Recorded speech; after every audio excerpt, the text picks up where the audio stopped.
मी नेहमी घेते. It is not there for with any feeling of unfriendliness to conductors as a class that I pay a tribute to particular member of that class. म्हणजे मी सगळ्या कंडक्टर्सला नाही म्हणता येणार, पण अशा कंडक्टर्सला जे खरंच लोकांची रिस्पेक्ट करतात अशांना मी काय करतो, ट्रिब्यूट करतो, म्हणजे सलाम करतो. I first became conscious of his existence. कारण मी ज्या कंडक्टरला भेटलो होतो ना, तो जेव्हा मला दिसला ना तेव्हा मी झालो होतो कॉन्शियस. म्हणजे अँड ऑब्वियस याच्याकडे काय नसणार आहे, पैसे नसणार आहे, असं काहीतरी झालेलं असणार आहे. बघूयात चला. One day when I jump on to the bus and found that I had left home without any money in my pocket. कारण मला ते कळलं की मी धावत धावत धावत धावत बसमध्ये चढलो तर खरी, पण मी घर कसं सोडलं, खिशात काहीही पैसे न घेता. आणि जेव्हा मी त्या कंडक्टरला बघितलं तेव्हा मी पहिल्यांदा काय झालो होतो, कॉन्शियस झालो होतो. आता काय माझं खरं नाही, इज्जतीचा पूर्णवाला पंचनामा, असं त्याला वाटलं होतं बरं का. Everyone has had experience. आपल्यापैकी प्रत्येकाने एक ना एक दिवस हा एक्सपिरियन्स घेतलेला असेल. And knows the feeling. आणि कसं वाटतं हे तुम्हाला सगळ्यांना माहिती असेल, असं आपला लेखक म्हणतो. The mix feeling. त्याने नाही बघितलं तर भारी होईल, त्याने बघितलं तर वाट लागेल. Mix feeling. Okay. Which the discovery arouses. ही गोष्ट म्हणजे नक्की हे घडेल की ते घडेल, हे काय असते, डिस्कवरी असते. म्हणजे नाही का, आपण शोध लावणार असतो. असं झालं म्हणजे त्याने मला बघितलं आणि तो जर का विचारायला आला आणि त्याला कळलं माझ्याकडे पैसे नाही, म्हणजे माझं झालं कल्याण, हे की नाही. ही डिस्कवरी असते. जेव्हा तो आपल्या जवळ येईल तेव्हा आपल्याला कळेल की नक्की काय घडणार आहे ते, है ना. You are annoyed because you look like a fool at the best. आणि तुम्ही लोक ना थोडेसे असे काय होतात, शर्मेने लाजतात किंवा शर्मेने मान खाली घालतात. का? कारण तुम्हाला माहिती असतं की आता या अख्ख्या बसमध्ये तुम्ही एका मूर्खासारखे इथे उभे आहात. You look like a fool. कारण बघा ना, पैसे ना घेता बसमध्ये चढला. So you look like a fool and like a knave at the worst. आणि सगळ्यात मेन गोष्ट, समोरचा व्यक्ती कोणताही असो तो तुम्हाला बघताना काय बघेल, डिसऑनेस्ट पर्सन, लाईक अ नेव. म्हणजे असा व्यक्ती जो समोरच्याकडे प्रामाणिक नाही. म्हणजे कंडक्टरकडे बघतोय आणि त्याच्या मनात काय आहे, काळं आहे. आता जर का मी पकडलो गेलो, काश मला पकडायला नको, असं सगळं तुमच्या मनात चालू असतं. You would not be at all surprised if the conductor eyed you coldly as much as to say. म्हणजे तुम्ही सरप्राईज नका करू. कंडक्टर अशा वेळेला जेव्हा तुमच्याकडे असं थंडपणे बघेल ना, रागाने, तेव्हा तुम्ही अजिबात आश्चर्यचकित होऊ नका, कारण चुकी कोणाची आहे, तुमची आहे. Yes I know that's still old trick now then of you get. कारण तुम्हाला तो कंडक्टर काय बोलणार आहे, ही जी तुमची आहे ना ट्रिक, ही स्टेल ट्रिक आहे. स्टेल म्हणजे शिळी झालेली ट्रिक आहे. Now of you go. आता इथून तू निघ, बसमधनं खाली उतर.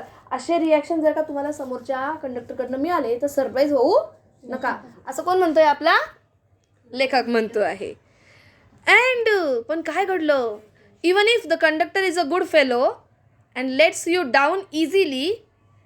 मग जर का एखादा कंडक्टर जरा चांगला असेल आणि त्याने तुमचा पंचनामा न करता त्याने सहज तुम्हाला लेट यू डाऊन, तुम्हाला त्याने जाऊ दिलं, you are faced with necessity of going back. मग तुम्ही एका मोठ्या धर्मसंकटात अडकतात. कोणत्या माहिती का, इथून वापस कसं जायचं. याने तर अर्ध्यातच उतरवलं. नेक्स्ट. आणि जर का कोणी तुम्हाला सहजपणे अगदी प्रेमाने उतरवून पण दिलं ना एखाद्या कंडक्टरने, तरी तुमच्याकडे टेन्शन असतं, आता इथून वापस कसा जाऊ, खिशात पैसे नाही आहे, 1 to 1 जावं लागेल. And the inconvenience perhaps of missing your train or your engagement. कदाचित तुम्ही निघाले असाल तुमच्या ट्रेनसाठी किंवा तुमच्या एंगेजमेंटसाठी, आणि जर का या कंडक्टरने तुम्हाला सांगितलं उत्तर खाली, आणि खाली उतरल्यावर मग तुमच्याकडे चान्सेस कसले होतात, तर एक तर मी माझी ट्रेन जी मला भेटणार होती ती पण मी सुन जाऊ शकते, किंवा माझ्या एंगेजमेंटला मी उशिरा पोहोचू शकतो, असंही घडू शकतं, है की नाही. म्हणजे थोडक्यात काय, तर एखादा कंडक्टर चांगला निघाला, त्याने आपल्याला गाडीतनं सरळपणे फक्त नाही ना पैसे भाऊ खाली उतर असं जरी म्हटलं रस्त्यामध्येच, पण मग वापस जायचं कसं, नाही वापस जायचं तर इकडे जायचं कसं, इकडे जाण्यासाठी आपल्याला काय लागेल, पैसे लागतील. इकडे जायला पण पैसे लागतील. इकडे जाऊन इकडे गेलो तर लेट होऊन जाईल. हा आहे आपला प्रॉब्लेम. चलो नेक्स्ट देखो. Having searched my pocket in Wien. In Wien म्हणजे माहिती का काय, घाईघाईमध्ये. तरी मी माझे पॉकेट्स घाईघाईमध्ये काय करत होतो, चेक करत होतो. For stray coppers. आणि इथं एखादा चाराना आठाना तरी मिळावा, stray coppers. And having found I was utterly penniless. पण सगळं शोधून झाल्यावर सुद्धा मला काहीही सापडलं नाही. अटरली अक्षरशः मी पैशाविरहित आलेलो होतो. I told the conductor with an honest face, as I could assume that I couldn't pay the fare and must go back for money. Me honestly समोर गेलो त्या कंडक्टरच्या आणि मी त्याला सरळ सांगितलं की माझ्याकडे काय नाही आहे, पैसा नाही आहे, गाडी थांबव, मी उतरतो आणि वापस जातो पैशासाठी, असं मी त्याला बोललो. पुढे काय घडलं बघा. ओ यू नीडंट म्हणजे काय रे, need not. Oh you need not get off, that's all right said he. तो काय बोलला, तुला खाली उतरायची गरज नाही आहे, ठीक आहे. All right I said. मी काय बोललो, बरं ठीक आहे. But I haven't a copper on me. पण माझ्या खिशामध्ये एक पैसासुद्धा नाही. आपण म्हणतो ना एक पैसा, तसं ते लोक म्हणता अ कॉपर. ओके, त्याच्याकडे एकही कॉपर नव्हता. Oh I will book you through, he replied. आणि त्याने काय रिप्लाय केला, तुझे पैसे मी देऊन टाकेल. Where the want to go. आता हा डी आहे ना, where did you want to go, तेरे को किधर जाने का हे, असं त्याने विचारलं. And he handled his bundle of tickets with the air of a man. एक नाही काय म्हणतात, एक अचानक मला चांगला माणूस भेटला आणि त्याने मला काय केलं रे, बंडल ऑफ तिकीट माझ्याकडे हँडल करून टाकलं लास्ट स्टेजपर्यंत, लास्टच्या स्टॉपपर्यंत. Air of man who was prepared to give me a ticket for anywhere from Bank to हाँगकाँग. बँकपासून हाँगकाँगपर्यंत कुठेही जाण्यासाठी त्याने मला बंडल ऑफ तिकीट काय करून दिले, हँडओव्हर करून दिले. I said it was very kind of him. मी त्याला बोललो की तो किती चांगला आहे. And told him where I wanted to go. आणि मी त्याला बोललो की मला कुठे जायचं आहे. And as he gave me ticket I say, मी बोललो but where shall I send the fare. पण हे पैसे तुला वापस, या तिकिटाचं भाडं तुला मी कसं वापस देऊ. Oh you will see me some day, all right. तू एक दिवस मला बघशील तेव्हा मला वापस दे. He said चिअरफुली. अगदी आनंदाने तो बोलला. म्हणजे तो चिडून तिरसटपणे बोलला का नाही. And he turn to go. आणि त्या वळला आणि सरळ निघून गेला. म्हणजे याला पैसे रिटर्नमध्ये हवे होते का, नव्हते हवे. And then luckily my fingers, luckily माझा बोट असा खिशात हात घालता still wandering in the corner of my pockets. माझ्या पॉकेटच्या कॉर्नरवर माझा बोट तरी मी फिरत होतो, मी शोधत होतो. Lighted on a shilling. आणि मला काय सापडलं, एक शिलिंग सापडली. आपण म्हणतो ना 1 रुपया, त्याला 1 शिलिंग सापडला, त्यांचा रुपया तो. Okay. And the account was squared. आणि काय झालं रे, अकाउंट वॉज स्क्वेअर्ड म्हणजे सेटल. आणि त्याचे जे तिकीटचे पैसे होते ते सेटल होऊन गेले. पुढे काय घडलं. But that fact did not lessen the glow of pleasure which so good nature an action had given me. पण मी जेव्हा त्याला पैसे देऊन टाकले, याच्यामुळे एक गोष्ट, एक सत्य बदलत नाही. कोणतं सत्य, की मी एका चांगल्या माणसाला भेटलो, ज्याची अगदी चांगली कृती होती. त्या कृतीने मला काय केलं, एनलाइट केलं, मला आनंदी केलं. त्या कृतीला मी कधीही विसरू शकत नाही. वाच चेतन पुढचं.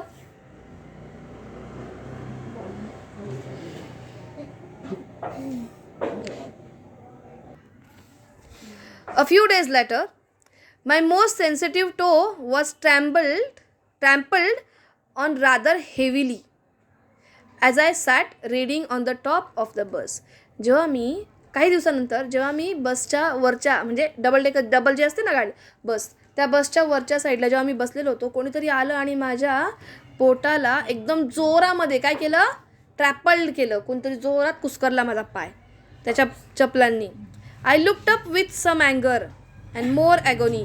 खूप संतापाने मी वरती बघितलं. And saw my friend of cheerful countenance. आणि मला कोण दिसला?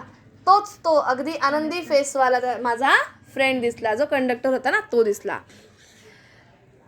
Sorry sir he said. तो काय बोलला? Sorry sir. I know these are heavy boots. मला माहिती आहे हे जरा बूट हेवी आहेत. Got them because my own feet get trod on so much. आणि मला हे बूटं वापरावे लागले, मला हे बूटं दिले कोणीतरी. का? कारण बरेच लोक माझ्या पायाला सेम असंच काय करून जायचे? कुस्करून जायचे. And now I am treading on other people's. आणि आता मी काय करतोय? पहिले लोक माझे पाय जो जात काय म्हणतात ना, पाय देऊन जायचे माझ्या पायावर. आता मी माझ्या बुटांनी सगळ्या लोकांच्या पायावर पाय द्यायचं काम करतो आहे. Hope I didn't hurt you sir. मी आशा करतो की मी तुम्हाला काय केलं नाही? हर्ट केलं नाही. He had hurt me but he was so nice. त्याच्यामुळे मला दुखायला लागलेलं होतं, पण तो इतका चांगला होता. ही was so nice about it that I assured him he hadn't. तो इतका चांगला होता की मी त्याला खात्री दिली की तुझ्यामुळे माझा पाय काही दुखला नाही. ही हॅडंट. तू काही मला हर्ट केलेलं नाही अशी मी त्याला खात्री दिली. After this I began to observe him. यानंतर तो जेव्हा केव्हाही दिसायचा आम्ही त्याला काय करायचो? निरीक्षण करायचो, ऑब्झर्व करायचो. का बरं? बघा बरं. Observe him whenever I boarded his bus. त्याच्या बसमध्ये जेव्हा केव्हा जायचो मी त्याला ऑब्झर्व करायचो, म्हणजे करायचो. And found a curious pleasure in constant good nature of his bearing. जे कायम त्याच्या मनामधलं किंवा त्याच्या वागण्यामधलं जे गुड नेचर होतं, चांगलं वागणूक होती, ती कायम त्याच्यामध्ये होती. म्हणजे एखाद्याने त्याला येऊन पायावर पाय जरी दिला किंवा त्याने एखाद्याने त्याचं भाडं नाही भरलं तरी सुद्धा ह्याचा चेहरा कसा होता? कायम गुड नेचर्ड होता. त्याच्या या गोष्टीला पाहून मला काय वाटत होतं? खूप छान वाटत होतं. आणि मी त्याला कॉन्स्टंटली काय करायचो? ऑब्झर्व करायचो. He seemed to have an inexhaustible fund of patience. Inexhaustible न संपणारा. Fund of patience. पेशन्स म्हणजे पेशन्सला काय म्हणतो आपण? धीर. त्याच्याकडे धीराचा साठा कसा होता रे? इनएक्झॉस्टिबल, कधीही न संपणारा असा साठा होता. Unlimited. A gift for making his passengers comfortable. ते एका प्रकारचं काय होतं? गिफ्ट होतं. त्याच्या पॅसेंजर्सला तो काय करायचा? कम्फर्टेबल करायचा. I notice that if it was raining he would run up. मी खूप वेळेस नोटीस केलं की जर का पाऊस पडत असेल ना, he would run up the stairs to give someone the tip that there was a room inside. म्हणजे जर का त्याने बघितलं की एखादा व्यक्ती पावसात भिजतो आहे तर तो काय करायचा? पटकन वरती जायचा आणि त्या लोकांना, त्या भिजणाऱ्या लोकांना खाली घेऊन यायचं आणि त्यांना सांगायचं की आपल्या बसमध्ये इथे काय आहे? अजून एक जागा आहे, रूम इनसाइड, तुझ्यासाठी जागा आहे. आणि तो अजून काय करायचा बघा बरं. With old people. आणि वयस्कर लोकांसोबत. And with old people. चला नेक्स्ट बघा पुढे काय म्हणताय त्यांनी. With old people he was as considerate as a son. आणि जे वयस्कर लोक असायचे ना त्यांच्यासोबत कसा वागायचा? जसा तो त्यांचा मुलगा आहे. कन्सिडरेट म्हणजे लक्ष देऊन असायचा त्यांच्याकडे. And with children as solicitous as a father. आणि लहान मुलांसोबत तर तो कशा समान वागायचा? वडिलांसमान वागायचा. He had evidently a peculiarly warm place in his heart for young people. आणि तरुण मुलांसाठी, म्हणजे अगदी वयस्करही नाही आणि तरुणही नाही, टीनेज लोकांसाठी, या लोकांसाठी त्याच्या मनामध्ये तर खूप प्रेमाची जागा भरलेली होती. And always indulged in some merry jest with them. Merry jest with them. आणि तो आहे ना कायम बिझी असायचा या लोकांसोबत हसी मजाक करण्यामध्ये. म्हणजे त्याला या लोकांना सल्ले देणं, या लोकांना मार्गदर्शन करणं, त्यांचे चांगलं बोलणं हे त्याला खूप आवडायचं. म्हणजे बसच्या जर्नीमध्ये सुद्धा तो सगळ्यांशी एवढा कॉन्टॅक्ट ठेवायचा. If he had a blind man on it board it was not enough to set him down safely on the pavement. म्हणजे जर का त्याला चुकून एखादा आंधळा व्यक्ती त्याच्या बसमध्ये चढला तर त्याला फक्त बसमध्ये बसायला जागाच देत नव्हता, तर त्याला जेव्हा उतरायचं असेल तेव्हा फुटपाथपर्यंत हाताला धरून उतरवत होता, तोपर्यंत बस थांबवून ठेवायचा तो. He would call to Bill in front to wait while he took him across the road. म्हणजे काय रे, तोपर्यंत थांबवून ठेवायचा सगळ्यांना जोपर्यंत तो त्या व्यक्तीला रोज क्रॉस करून समोर सोडत नाही, और राऊंड द कॉर्नर किंवा कॉर्नरच्या बाजूला सोडून येत नाही तोपर्यंत, और otherwise safely on his way, किंवा त्या व्यक्तीला त्याच्या मार्गावर सेफली जोपर्यंत पोचवत नाही हा बस काही चालू देत नव्हता. In short I found that he irradiated such an atmosphere. Spread म्हणजे पसरवणे. त्याने काय केलं होतं माहिती का, पसरवलं होतं. Such an atmosphere of good temper and kindliness. त्याच्या पूर्ण जर्नीमध्ये जो कोणी फिरेल ना त्या व्यक्तीला तो काय पसरवायचा, त्यांना काय इन्फेक्शन द्यायचा, तो चांगल्या वागण्याचं, गुड टेम्पर. राग कसा असला पाहिजे, शांत असला पाहिजे, काइंड असले पाहिजे आपण, हे तो शिकवायचा सर्वांना. That a journey with him was a lesson in natural courtesy and good manners. आणि जर का तुम्ही म्हणू शकता असं की त्याच्यासोबतची जी जर्नी होती, त्याच्यासोबत जी यात्रा आपण करायचो, त्या यात्रेतनं नेहमी आपल्याला एक लेसन मिळायचा. तो काय होता, गुड मॅनर्सचा, चांगलं वागण्याच्या पद्धतींचा. तो आपल्याला काय द्यायचा, लेसन द्यायचा. कर्टसी, विनम्रतेचं लेसन द्यायचा. राहील का लक्षात कर्टसी शब्द. कर्टसी विनम्रता, पोलाइटनेस विनम्रता. What struck me particularly was the ease with which he got through his work. आणि मला ना सर्वात जास्त स्ट्रेंज काय वाटायचं माहिती का, एक गोष्ट मला खूप जाणवायची त्याची, की तो त्याच्या कामाच्या प्रती एकदम तत्पर होता. त्याच्या कामात तो सहजपणे सगळ्यांशी चांगला वागायचा आणि हे मला खूप कौतुकास्पद वाटायचं.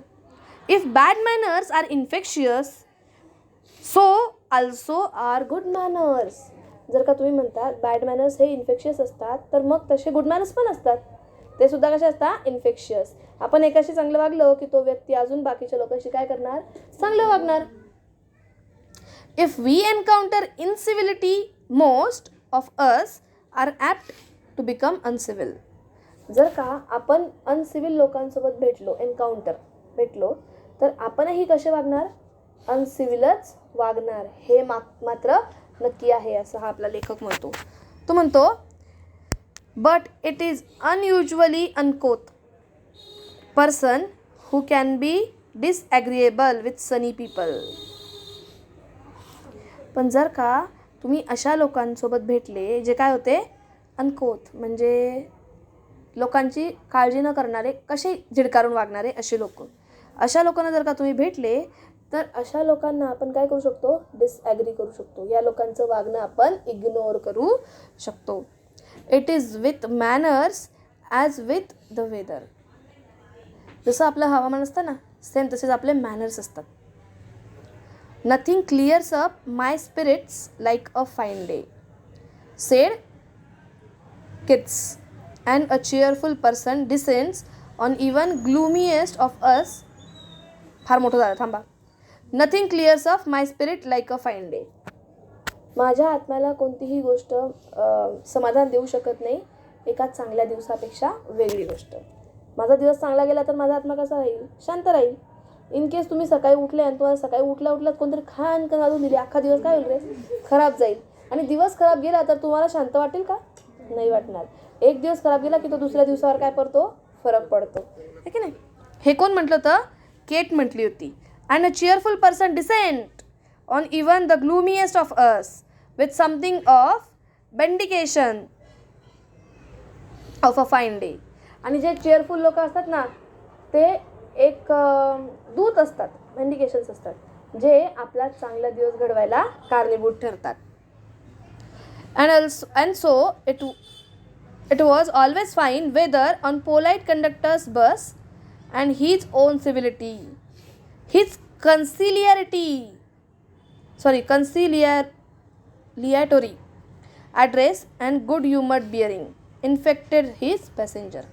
आणि जर तुम्हाला म्हणायला मला वाईट वाटणार नाही, मी तुम्हाला नक्की सांगू शकतो की ह्या कंडक्टरच्या बसमध्ये जेव्हा कोणी यात्रा करून येतं तेव्हा तो व्यक्ती कसा होतो, इन्फेक्ट होतो. कशाने इन्फेक्ट होतो, गुड मॅनर्सने इन्फेक्ट होतो. आपोआप याच्या बसमधनं उतरणारा व्यक्ती हा समोरच्याशी चांगलाच वागत असेल असं कोण म्हणतो, आपला लेखक म्हणतो. In lightening their spirits he lightened his own task. तो त्याचं काम करता करता सगळ्यांच्या आत्मा काय करत असतो, एनलाइट करत असतो, हॅपी करत असतो. तो त्याचं काम आनंदाने करायचा प्रयत्न करतोय, पण त्यात तो काय करतोय रे, सगळ्यांना आनंद देतो आहे. सगळ्यांची आत्मा, सगळ्यांचं मन तो शांत ठेवतो आहे, आनंदी ठेवतो आहे. His gaiety was not a wasteful luxury but a sound investment. आणि त्याचं हे जे चांगलं वागणं आहे ना, हे वेस्टफुल अशी लक्झरी नाही आहे, पण ही साऊंड इन्व्हेस्टमेंट आहे. साऊंड इन्व्हेस्टमेंट, चांगली इन्व्हेस्टमेंट, चांगली गुंतवणूक.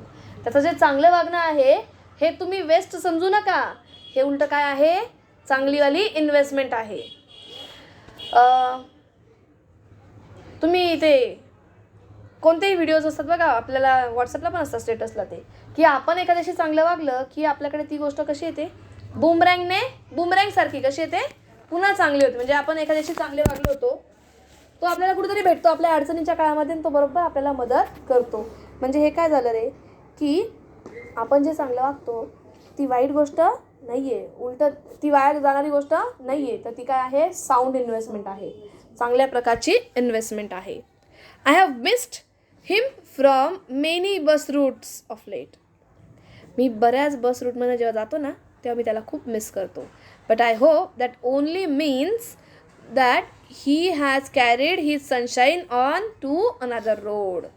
म्हणजे मी प्रत्येक बसमध्ये त्याला शोधत असतो. मला तो जर का नाही भेटला तर मला थोडंसं उदास वाटतं, पण मी नेहमी अशी आशा करतो की तो त्याचे जे प्रकाश आहे ना, त्याची सनशाईन, त्याचं जे का तेज, ते दुसऱ्या एखाद्या बसमध्ये, दुसऱ्या एखाद्या रस्त्यावर काय करत असेल, शेड करत असेल. आलं लक्षात? म्हणजे नाही माझ्या बसमध्ये, पण दुसऱ्या कोणत्या तरी बसमधल्या पॅसेंजर्सला तो काय करत असेल, आनंदी करत असेल, असं मी आशा करतो. It can not be too widely diffused in a rather drab world. त्याची जी सनशाईन आहे ना, ती या जगामध्ये तरी कोणीही काय करू शकत नाही, डिफ्यूज करू शकत नाही.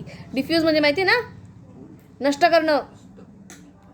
And I make no apologies for writing a panegyric on an unknown bus conductor. आणि मला काहीही कोणत्याही प्रकारची अपॉलॉजी वाटत नाही, कोणाची क्षमा मागावी वाटत नाही. मी या कंडक्टरबद्दल लिहितोय, अननोन, मी ओळखत नाही त्या कंडक्टरला, तरी मी त्याबद्दल लिहितोय. बाकीच्या कंडक्टर्सला एका प्रकारे मी, म्हणजे बाकीच्या कंडक्टर्सला काय वाटेल, तो चांगला आहे म्हणजे आम्ही काय वाईट आहे का. तर हा म्हणतो की मला याबद्दल कोणालाही खंत दाखवावीशी वाटत नाही. मेरे को लगा वो अच्छा है तो मैं उसके बारे में लिख दिया. If Wordsworth could gather lesson of wisdom from the poor leech gatherer on lonely moor, I see no reason why lesser people should not take lessons in conduct from one who shows how a very modest calling may be dignified by a good temper or kindly feeling. काय भंगार language होती ना, मोठी line होती ना, आपल्याला हिला शॉर्टकटमध्ये वाचायचं आहे. वर्ड्सवर्थ हा एक लेखक आहे. इफ वर्ड्सवर्थ कुड gather lesson of a wisdom.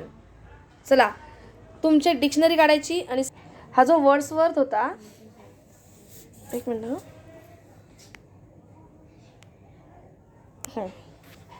हा काय होता, जे गरीब लोक आहेत त्यांच्यासाठी लढणारा हा एक व्यक्ती होता. तो काय म्हणतो माहिती का, तो म्हणतो की शहाणपणाचे धडे नक्कीच आपण कशातनं घेऊ शकतो, द पुअर लीच गॅदरर, जे इंडिपेंडन्सी म्हणजे स्वावलंबनासाठी जे झगडत होते त्या लोकांकडनं नक्कीच आपण काय घेऊ शकतो, शहाणपणाचे धडे घेऊ शकतो. I see no reason why lesser people should not take lessons in conduct.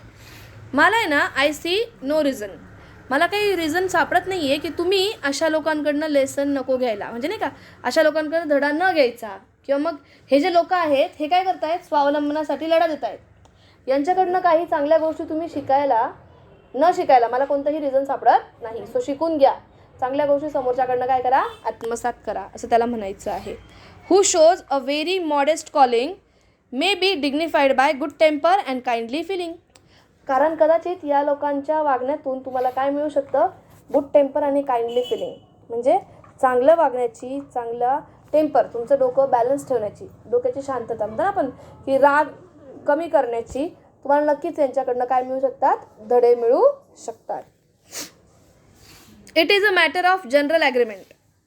पण हा मॅटर कसला आहे माहिती का, जनरल ॲग्रीमेंटचा आहे. जनरली आपण सगळ्यांनी ॲग्री केलं पाहिजे ह्या गोष्टीला. That the war has had a chilling effect upon those little everyday civilities of behaviour that sweeten the general air. म्हणजे युद्ध आहे ना, युद्ध हे सहज चिल होऊ शकतं, कमी होऊ शकतं जर का लोकांनी सिव्हिलिटीने वागण्याला सुरुवात केली. म्हणजे लोक जर का चांगल्या नागरिकासारखे वागले, सगळ्यांनी आपल्या नागरिकत्वाचं कर्तव्य पार पाडलं, तर वॉर ही होणारच नाही, असं तो म्हणतोय. पण ही गोष्ट कशी आहे, जनरल ॲग्रीमेंटवर डिपेंड आहे. सगळ्यांनी या गोष्टी काय केल्या पाहिजे, ॲग्री केल्या पाहिजे. म्हणजे एखादा शांत राहायचा प्रयत्न करतो आणि दुसरा त्याला बळबळ पिन टोचून राहिला, शांतता राहील का, नाही राहणार. We must get those civilities back if we are to make life kindly and tolerable for each other. आणि खरं सांगू, जर का आपण एकमेकांशी चांगल्या प्रकारे जगायचा प्रयत्न करायचा म्हणतोय, तर आपल्याला एक गोष्ट खूप महत्त्वाची आहे, सिव्हिलिटीज. चांगला नागरिक असण्याचं जे कर्तव्य आहे ते आपण व्यवस्थित पाळलं पाहिजे. जर का आपण ते फॉलो केलं, तर आपण सगळेजण कसे जगू रे, आनंदाने जगू, एकमेकांसोबत इच अदर, एकमेकांसोबत कसे राहू, काइंड राहू, दयाळूपणाने वागू. पण जर का आपल्याकडे चांगल्या नागरिकाचे गुणधर्मच नसतील, तर ही गोष्ट होणार नाही. म्हणजे नाही का, आपल्याकडे हे मोस्टली जाणवतं. थांबा. सिव्हिलिटी म्हणजे अगदी शांततेने जगण्याचा गुणधर्म. तो जर का आपल्यामध्ये असेल, चांगलं नागरिक बनण्याचा आपल्याकडे गुणधर्म असेल, तर युद्ध हे कधी होऊ शकणारच नाही, होणारच नाही. पण शेवटी we can not get them back by invoking the law. म्हणजे आपण एकमेकांना कायद्याची धमकी पण देणार नाही. The policeman is necessary symbol and the law is necessary institution for a society.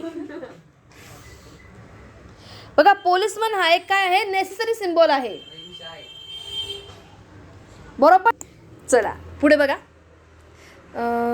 हां, the policeman is a necessary symbol. आपल्या सोसायटीला जर का चांगलं ठेवायचं असेल, तर पोलिसमन हा काय आहे, एक गरजेचा प्रतीक आहे. म्हणजे किती काही म्हटलं तरी बघा, साईडने पोलिसांची गाडी चालू असेल, तर आपण गाडी चालवताना कसं चालू, शांततेत चालवू.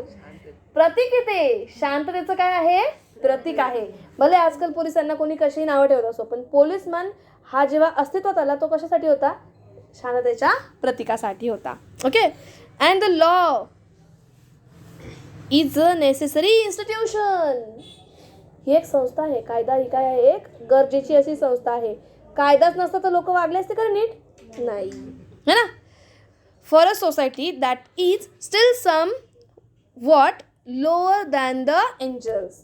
मग तुम्ही असं म्हणू शकतात का रे, की देवाच्या खाली, म्हणजे देवानंतर जर का आपल्यावर हुकूम करणारे किंवा आपल्यावर लक्ष ठेवणारे लोक असतील, तर ते कोण आहेत, पोलिसमन आणि इन्स्टिट्यूशन जी लॉची आहे ती, कायदा.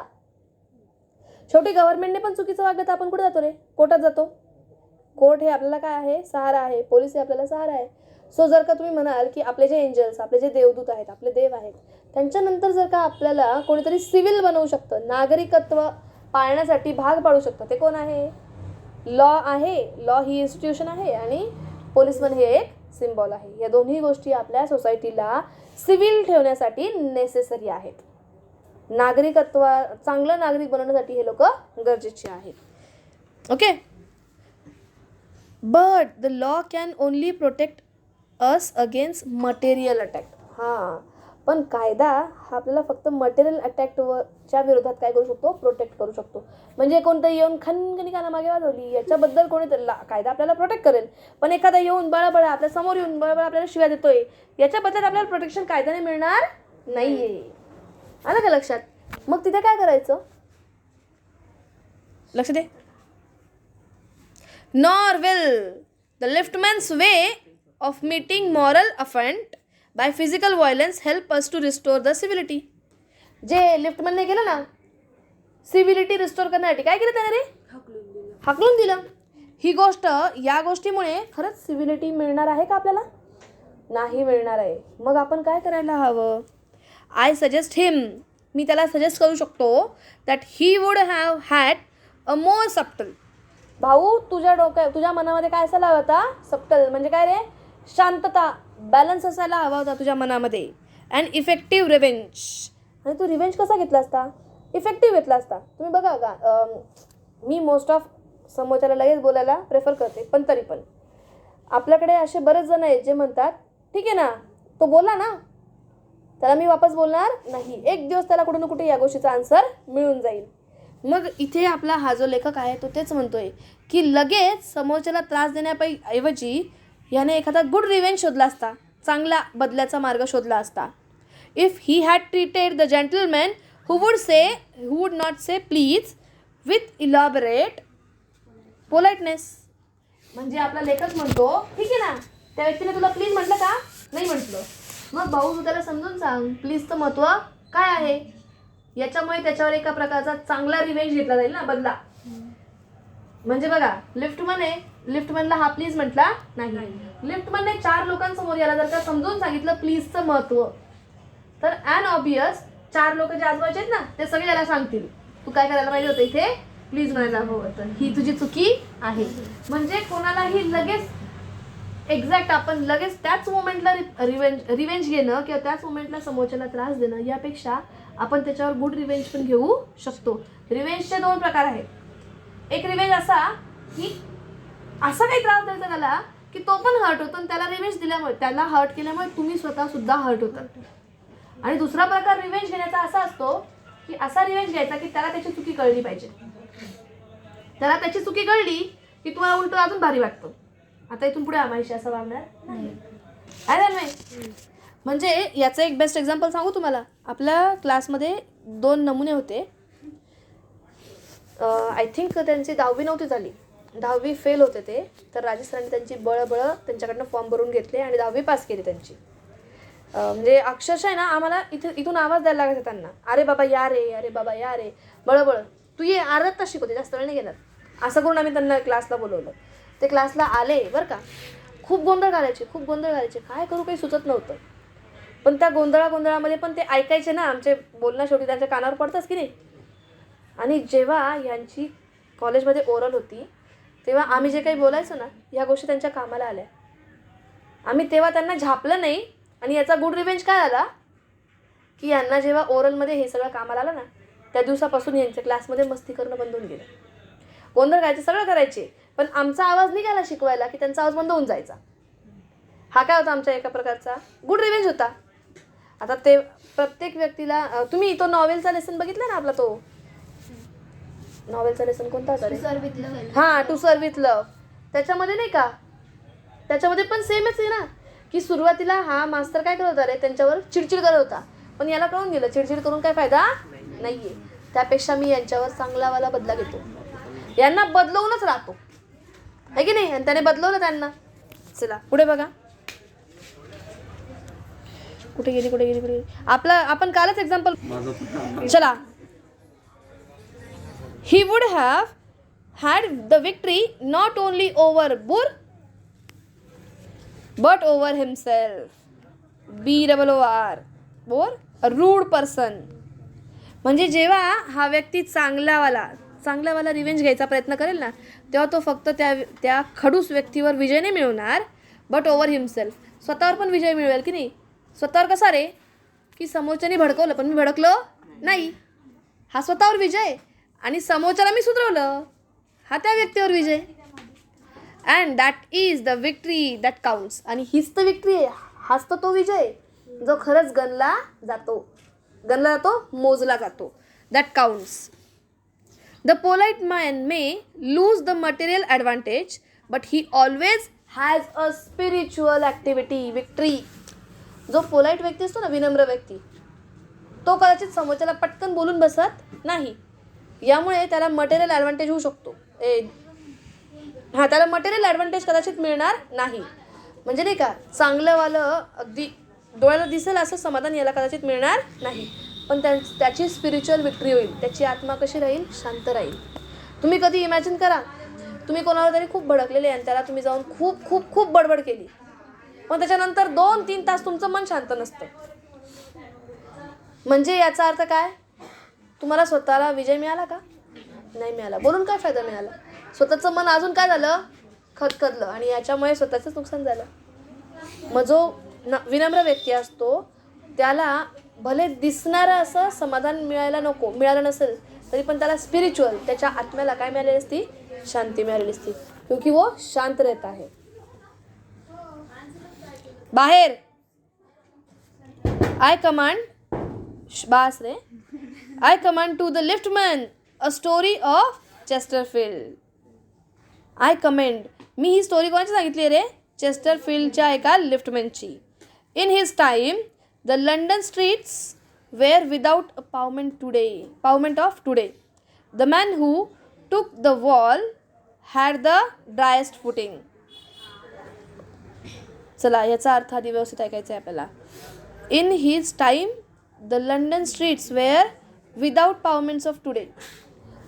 म्हणजे तो जो लिफ्टमन होता ना, त्याच्या काळामध्ये ना त्यांच्या स्ट्रीट्सवर, रस्त्यांवर फुटपाथ ह्या होत्या का? नव्हत्या. आणि मग यामुळे काय व्हायचं माहिती का? And the man who took the wall had the driest footing. आणि बरेच लोक काय करायचे माहिती का? लोकांच्या ज्या भिंती असायच्या त्यांच्यावरनं चालून जाण्याचा प्रयत्न करायचे किंवा त्यांच्या भिंती खराब करण्याचा प्रयत्न करायचे. I never give the wall to a scoundrel, said the man who met Chesterfield one day in the street. आणि हा चेस्टरफील्ड जो होता ना, तो नेहमी म्हणायचा की मी, माझी भिंत आहे ना ती, त्या भिंतीवर कोणालाही चालू देणार नाही.